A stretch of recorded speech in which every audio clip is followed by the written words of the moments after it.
आज हम लोग चैप्टर 6 का तीसरा टॉपिक काफ़ी इंपॉर्टेंट है, विंडोज़ ऑपरेटिंग सिस्टम के बारे में पढ़ेंगे। ज़्यादातर कंप्यूटर जो भी ऑपरेटिंग सिस्टम इंस्टॉल करता है उसमें ज़्यादातर विंडोज़ ऑपरेटिंग सिस्टम का ही प्रयोग किया जाता है। तो विंडोज़ ऑपरेटिंग सिस्टम हम सभी लोग जानते हैं कि ग्राफिकल यूजर इंटरफेस है। यानी ग्राफिकल यूजर इंटरफेस का मतलब होता है कि जो यूजर से इंटरेक्शन होता है वो ग्राफिक्स के आधार पर होता है। यानी इसमें क्या होते हैं, इसमें आइकन होते हैं, आइकन का प्रयोग किया जाता है, ठीक है। और उस आइकन पर डबल क्लिक करके हम उस प्रोग्राम को एग्जीक्यूट करते हैं या ओपन करते हैं। इसमें हमें कमांड याद करने की कोई ज़रूरत नहीं है, ठीक। तो आगे हम लोग समझते हैं। तो विंडोज़ का अगर पूरा नाम बात करें कि विंडोज़ का फुल फॉर्म है क्या, तो हम लोग बता सकते हैं कि window wide interactive network development for office work solution, ठीक है। यानी W से बात करें तो वाइड की हो गया, ठीक है। और इंटरैक्टिव नेटवर्क डेवलपमेंट, ठीक है, network development for office work solution. एक तरह से ये ऑफिस के काम के लिए इस्तेमाल किया जाता था, इसलिए इसे ये नाम दिया गया। वाइड बड़े स्तर पर, इंटरैक्टिव बनाया जाएगा। नेटवर्क डेवलपमेंट यानी network based development for office work solution, यानी ऑफिस के काम के लिए। तो विंडोज ने अपना ये मेन मोटो ही बनाया था, ठीक है। तो आगे बात करते हैं कि विंडोज को बनाया किसने, तो विंडोज को बनाया माइक्रोसॉफ्ट ने। विंडोज किसने बनाया, माइक्रोसॉफ्ट कंपनी द्वारा बनाया गया। माइक्रोसॉफ्ट विंडोज का प्रथम संस्करण, यानी अगर हम फर्स्ट की बात करें, फर्स्ट वर्जन की बात करें, तो फर्स्ट वर्जन हम सभी लोग जानते हैं कि पहला हमेशा 1 से स्टार्ट होता है। तो बिल्कुल सही, यहां पर भी फर्स्ट आपका 1 है, 1.0। किस सन में आया, तो सन 1985 में आया। अगर हम इसमें बात करते हैं तो इसे इंटरफेस मैनेजर के नाम से जाना जाता है। किस नाम से जाना जाता है, इंटरफेस मैनेजर के नाम से जाना जाता है। आगे अगर हम विंडोज की बात करें तो ये 32 या 64 बिट का होता है। अब 32 का मतलब क्या है, 64 का मतलब क्या है। 32 का मतलब है कि एक बार में ये 32 बिट का ट्रांसफर कर पाएगा, या 64 बिट का कर पाएगा, या स्टोर कर पाएगा, ठीक। आगे बात करते हैं मल्टीटास्किंग ऑपरेटिंग सिस्टम, जिसकी शुरुआत कब से हुई, 1985 से हुई। आगे एमएस डॉस जो है इसके अंदर इनबिल्ट रहता है। जब हम भी विंडोज की बात करते हैं, विंडोज ऑपरेटिंग सिस्टम इंस्टॉल करते हैं, तो एमएस डॉस उसके अंदर इनबिल्ट रहता है, ठीक है। तो ये एक ऑपरेटिंग एनवायरनमेंट के रूप में हुई, यानी डॉस को किसके रूप में, एमएस डॉस पर चलने वाले एक ऑपरेटिंग एनवायरनमेंट के रूप में हुई। तो अगर हम माइक्रोसॉफ्ट के संस्करण वर्जन की बात करें तो हमने देखा कि जो पहला संस्करण था, पहला वर्जन था 1.0 था। हम आगे की बात करें, इसके बाद हम विंडोज एनटी की बात करते हैं। विंडोज एनटी मतलब न्यू टेक्नोलॉजी। तो अगर हम न्यू टेक्नोलॉजी की बात करें, विंडोज एनटी की बात करें, तो यह है 1993 में, 1993 में लॉन्च किया गया। और यह क्लाइंट सर्वर है। कौन सर्वर, क्लाइंट सर्वर नेटवर्क के लिए बनाया गया। किस लिए बनाया, क्लाइंट सर्वर। अच्छा, दो टर्म है, क्लाइंट और सर्वर। क्लाइंट मतलब क्लाइंट वह कंप्यूटर होते हैं जो सर्विस लेते हैं, और सर्वर वो कंप्यूटर होते हैं जो सर्विस देते हैं, ठीक है। तो आगे बात करते हैं विंडोज 0.18 के बारे में थोड़ा सा और।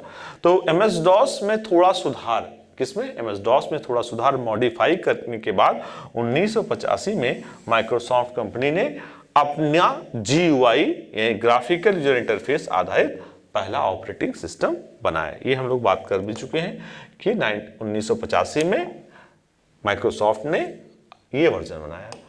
उसके बाद विंडोज 2.0 एंड 2.1x की बात करते हैं। दिसंबर 1987 में विंडोज 1.1 के बाद 2.0, ठीक है, 2.0 लॉन्च किया गया। इसमें पुराने ऑपरेटिंग सिस्टम की अपेक्षा अधिक विशेषता थी। बिल्कुल सही बात है, जब भी कोई नया वर्जन आएगा तो पुराने वर्जन के बजाय कुछ नया उसमें तो रहेगा ही रहेगा। आगे विंडोज 2 पॉइंट का बात करें तो विंडोज 2 पॉइंट जो अपडेशन करके इसका नया संस्करण 2.1x बना, मतलब 2 पॉइंट में ही कुछ चेंजेस करके 2.1x बनाया गया। तो इस संस्करण की सहायता से हम विंडोज को ओवरलैप किया जा सकता था। विंडोज हो गया ओवरलैप, मतलब एक के ऊपर एक, विंडोज के ऊपर कर सकते थे, जिससे मल्टीटास्किंग और भी आसान हो गया। इसकी वजह से क्या हो गया, मल्टीटास्किंग क्या हो गया, और भी आसान हो गया। अब बात करते हैं विंडोज 3.0 के बारे में। तो विंडोज 3.0 क्या है, तो वर्ष 1990 में विंडोज, ठीक है, विंडोज का न्यू वर्जन 3.0 लॉन्च किया गया, ठीक। अब उसके बाद विंडोज 95, ये काफी पॉपुलर ऑपरेटिंग सिस्टम था और बहुत दिनों तक चला ये, ठीक है, बहुत दिनों तक लोगों ने इसको यूज किया। विंडोज 95 की बात करें तो विंडोज 95 नाम ही है 1995, तो 1995 में लॉन्च किया गया। विंडोज के इस संस्करण, इस वर्जन में कुछ खास बात थी, और वो खास बात बताऊं, आज तक वो चला आ रहा है। वो खास बात ये थी, यह टास्क बार तथा स्टार्ट मेनू को जोड़ा गया। आज भी देखिए हम टास्क बार ऑपरेटिंग सिस्टम में यूज ही कर रहे हैं, और स्टार्ट मेनू तो है ही है। आगे विंडोज 95 की बात करें, ये 32 बिट का था। जैसा मैंने बताया 32 बिट मतलब ये एक बार में 32 बिट डेटा को ट्रांसफर कर सकता है या स्टोर कर सकता था। आगे बात करें, विंडोज का ये पहला माइक्रोसॉफ्ट ऑपरेटिंग सिस्टम था जो लंबे फाइल नेम का समर्थन करता था, ठीक है। किसका समर्थन करता है, मतलब शुरुआत में जब फाइल होता था हम लोग करते थे तो कहते 8 कैरेक्टर का ही लॉन्ग होना चाहिए, लेकिन इसमें ऐसी बात नहीं थी। हम जरूर नहीं कि हम जो फाइल का नाम दे 8 कैरेक्टर का ही दे, तो इसने क्या किया कि फाइल के नेम को ज्यादा कैरेक्टर का सपोर्ट किया, कि ये ज्यादा कैरेक्टर को आप सपोर्ट कर सकते हैं। आगे शॉर्टकट की बात करें, शॉर्टकट की बड़ा ही इंपॉर्टेंट होता है, क्योंकि अगर हमें कंप्यूटर पर काम करना और हमें शॉर्टकट की आता है तो हमारा काम बड़ा आसान हो जाता है। वैसे तो माउस की मदद से हम कर सकते हैं, लेकिन माउस से आप सपोज क्लोज करना है तो आप माउस के पॉइंटर को ले जाइए और उस पर क्लिक करिए, तो थोड़ा इट टेक्स अ टाइम। लेकिन अगर वही आपको शॉर्टकट की पता है तो आप तुरंत कर लेते हैं। तो आइए हम शॉर्टकट की के बारे में जानते हैं। F1 ये बड़ा ही पॉपुलर शॉर्टकट की है। ये F1 क्या करता है, हेल्प के लिए। जैसे आप F1 दबाएंगे हेल्प विंडो ओपन हो जाएगी, और वो हेल्प कहाँ की होगी, उस पर्टिकुलर पोजीशन के लिए हेल्प होगी। F2 की हम बात करें तो F2 जो है सिलेक्टेड फाइल का नाम बदलने के लिए, रीनेम करने के लिए, ठीक। F3 की बात करें तो ये F3 किसके लिए होता है, सर्च करने के लिए। F3 किसके लिए होता है, सर्च करने के लिए। F4 की बात करें तो F4 जो है एक्टिव लिस्ट की सूची प्रदर्शित करना, अगर जो भी एक्टिव लिस्ट है उसकी सूची प्रदर्शित करना। F5 की बात करें तो F5 क्या करता है, तो F5 जो है जो भी सक्रिय विंडोज यानी एक्टिव विंडो है को रिफ्रेश करता है। क्या करता है, रिफ्रेश करता है। आगे हम बात करते हैं F10 की, तो F10 क्या करता है, एक्टिव प्रोग्राम में मेनू बार प्रदर्शित कर, जो मेनू बार होता है उसको ये प्रदर्शित करता है, ठीक है। F7 की बात करें तो वर्ड में वर्तनी अथवा व्याकरण काफी पॉपुलर है। जैसे आपने कोई टाइप किया, अब आपको वर्ड में टाइप करने के बाद आप चाहते हैं कि स्पेलिंग चेक कर लें या ग्रामर चेक कर लें, तो F7 दबाएंगे। अगर कोई सी वर्ड की स्पेलिंग गलत होगी तो उसके नीचे रेड वेवी कलर हो जाएगा। कौन सा कलर हो जाएगा, रेड वेवी कलर, ठीक। और अगर उसका ग्रामर होगा तो ग्रीन वेवी कलर हो जाएगा, ठीक, ग्रामर, ठीक। आगे बात करते हैं शिफ्ट प्लस F10। अगर शिफ्ट प्लस F10 की बात करें तो जो भी सिलेक्टेड फाइल है, ठीक है, सिलेक्टेड फाइल का शॉर्टकट मेनू प्रदर्शित करता है। शॉर्टकट मेनू, उस फाइल का शॉर्टकट मेनू प्रदर्शित करता है। R के साथ F4 की बात करें तो ये किसी भी प्रोग्राम, एक्टिव प्रोग्राम को बंद करने का काम करता है। क्या करता है, ये किसी प्रोग्राम को बंद करने के लिए इसका प्रयोग किया जाता है। आगे बात करते हैं कंट्रोल प्लस F4। तो कंट्रोल प्लस F4 का प्रयोग भी किसी एक्टिव प्रोग्राम को बंद करने के लिए किया जाता है। शिफ्ट प्लस अगर F3 की बात करें तो वर्ड में छोटे और बड़े अक्षरों, ठीक है, स्मॉल और कैपिटल, ठीक है, स्मॉल एंड कैपिटल लेटर में बदलना। वर्ड में स्मॉल और कैपिटल लेटर बदलने के लिए हम शिफ्ट प्लस F3 का प्रयोग करते हैं। स्केप की होता है जल्दी कोई प्रोसेस हो रहा है, यानी आप उस प्रोसेस को रोकना चाहते हैं, ठीक है, कोई प्रोग्राम को बंद करना या प्रोसेस को कैंसिल करने के लिए हम स्किप किया। डेल ये बड़ा कॉमन है, सभी लोग डिलीट, कोई भी गलती हो गई आप उसे डिलीट करना चाहते हैं तो हम डिलीट कर सकते हैं। तो या कोई फाइल या फोल्डर को डिलीट करना है तो भी डिलीट कर सकते हैं। इंड की मदद से क्या होगा, हम लास्ट के लाइन के लास्ट में, जो इंड है, इंड से लास्ट में आ जाते हैं, और होम से क्या होता है, हम शुरू में आ जाते हैं। ठीक है, तो ये अब आगे देखते हैं। इंटर की, कीबोर्ड में ये सबसे बड़ी की होती है इंटर की। इंटर की अगर देखें सबसे बड़ी की होती है, और ये क्या करता है, कमांड, जैसे आपने कोई कमांड, जैसे अब आपने देखा कि CLS लिख के इंटर दबा दिया, तो किसी कमांड को एग्जीक्यूट करने के लिए भी, किसी कमांड को एडिट करने के लिए भी, या वर्ड की बात करें तो वर्ड में पैराग्राफ बदलने के लिए, वर्ड में पैराग्राफ बदलने के लिए। टैब का बात करें तो टैब आगे बढ़ने के लिए करता है, तो टैब ऑब्जेक्टिव में आगे बढ़ना अथवा टेबल में आगे खाने, नेक्स्ट ब्लॉक में जाने के लिए हम लोग इसका इस्तेमाल करते हैं। F12 की बात करें तो ये सेव एज के लिए, F12 किसका इस्तेमाल करता है, सेव एज। हम सभी लोग जानते हैं सेव एज क्या करता है, किसी भी फाइल, जो भी फाइल है उसका नाम बदलना है, उसका लोकेशन बदलना है, तो हम लोग F12 का इस्तेमाल करते हैं। विंडोज लोगो प्लस M, हमने देखा होगा कीबोर्ड में लोगो बटन बना रहता है, अगर उसके साथ M बटन का प्रयोग करें तो सभी विंडो, जितने विंडो है को छोटा मिनिमाइज करना, अगर विंडो कई खुले हैं, लोगो के साथ M दबा दिया तो सब मिनिमाइज हो जाएंगे। इसी तरह L दबा दिया तो ये क्या करेगा, विंडो को लॉक करना, विंडो अपनी आपकी लॉक हो गई। और अगर सिर्फ विंडो की दबाएंगे, अगर आपने देखा होगा विंडो की दबाते हैं तो स्टार्ट मेनू आपका ओपन हो जाता है। क्या होता है, स्टार्ट मेनू आपका ओपन हो जाता है। ठीक है, आगे देखते हैं।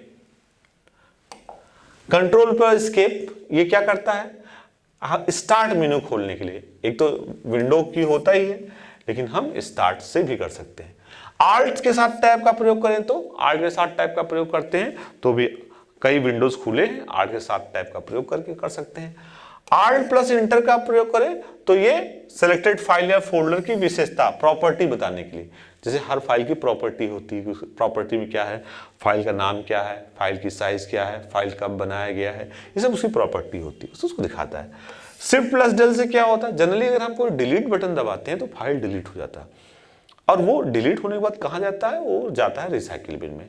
लेकिन अगर हमने शिफ्ट के साथ डिलीट दबाया तो वो कहाँ जाएगा, कहीं नहीं जाएगा, वो रिसाइकिल बिन में भी नहीं जाएगा, वो परमानेंट डिलीट हो जाएगा। ठीक, अगर हमने कंट्रोल के साथ शिफ्ट साथ प्लस एस्केप दबाया तो क्या करेगा, विंडोज टास्क मैनेजर खोलता है। जैसे विंडोज टास्क मैनेजर में अगर हमें देखना है कि बैकग्राउंड में कौन कौन से प्रोसेस चल रहे हैं तो हम कंट्रोल और शिफ्ट के साथ एस्केप दबा देंगे तो आपको ये चीजें होंगे। कंट्रोल के साथ होम दबाएंगे तो क्या करेगा, डॉक्यूमेंट्स के प्रारंभ में जाने के लिए।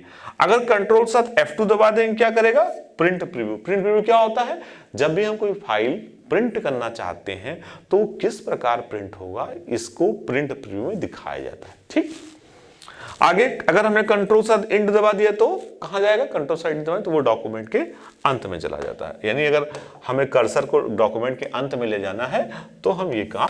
माइक्रोसॉफ्ट विंडोज 98 क्या है, ऑपरेटिंग सिस्टम का एक जो फर्स्ट वर्जन था। ठीक है, विंडोज 98 का ये फर्स्ट वर्जन था जो कि डीवीडी, देखिए फर्स्ट वर्जन तो 1.0 था, लेकिन यह ऐसा पहला वर्जन था जो कि डीवीडी यानी डिजिटल वर्सटाइल डिस्क और यूएसबी यानी यूनिवर्सल सीरियल बस को पढ़ने रीड करने के लिए बनाया गया। ठीक है, तो विंडोज 98 को वर्ष, जब विंडोज 95 को विंडोज 95 में बनाया गया था, विंडोज 98 को विंडोज 98 में बनाया गया था। ठीक, तो ईयर से हम वर्जन को जोड़ दिया गया, जब 595 बनाया गया तो उसका नाम हो गया 95।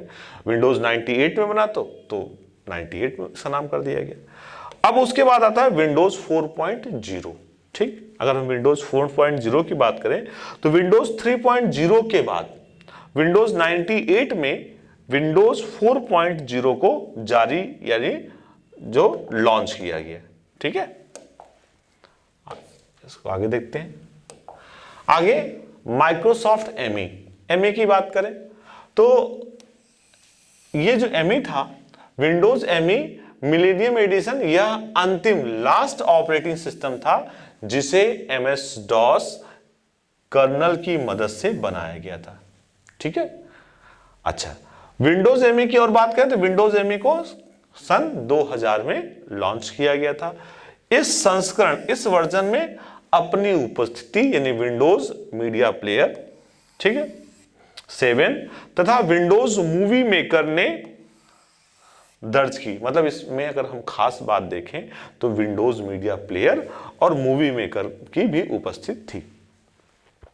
विंडोज एमई में सिस्टम को पुनः स्थापित करने की विशेषता थी, यानी सिस्टम को रिस्टोर करने। जैसे सिस्टम आपका करप्ट हो गया, खराब हो गया, अब आप चाहते हो रिस्टोर कर लीजिए, जैसे मोबाइल में ऑप्शन आते हैं तो उसी तरह रिस्टोर करते हैं, तो जो पुनः स्थिति थी वहीं पहुंच जाता था। ठीक है, जोड़ा गया जिससे सिस्टम रद्द यानी डिलीट फाइल सिस्टम को पुनः स्थापित रिस्टोर किया जा सकता था। यानी अगर हमने रिस्टोर किया तो जो फाइल है फिर से स्थापित हो सकता था।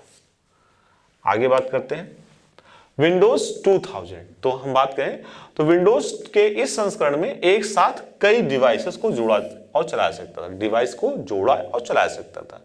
इसे फरवरी 2000 में लॉन्च किया गया। कब किया गया? फरवरी 2000 में। अब बात करते हैं विंडो एक्सपी। ये काफी पॉपुलर ऑपरेटिंग सिस्टम और बहुत दिनों तक चला। ठीक है, आज भी बहुत लोग इस्तेमाल करते हैं इसको। विंडोज का यह पहला संस्करण 2001 में जारी किया गया था। कब किया गया? 2001 में जारी किया। यह विंडोज एक्सपी या विंडोज एनटी पर आधारित ऑपरेटिंग सिस्टम था और विंडोज का यह पहला वर्जन था जो एमएस डॉस पर आधारित नहीं था। यह पहला वर्जन था जो कि एमएस डॉस पर आधारित नहीं था। इसके दो संस्करण, अगर हम इसके संस्करण की बात करें तो इसके दो संस्करण जारी किए गए थे। एक विंडो एक्सपी होम एडिशन और दूसरा विंडो एक्सपी प्रोफेशनल।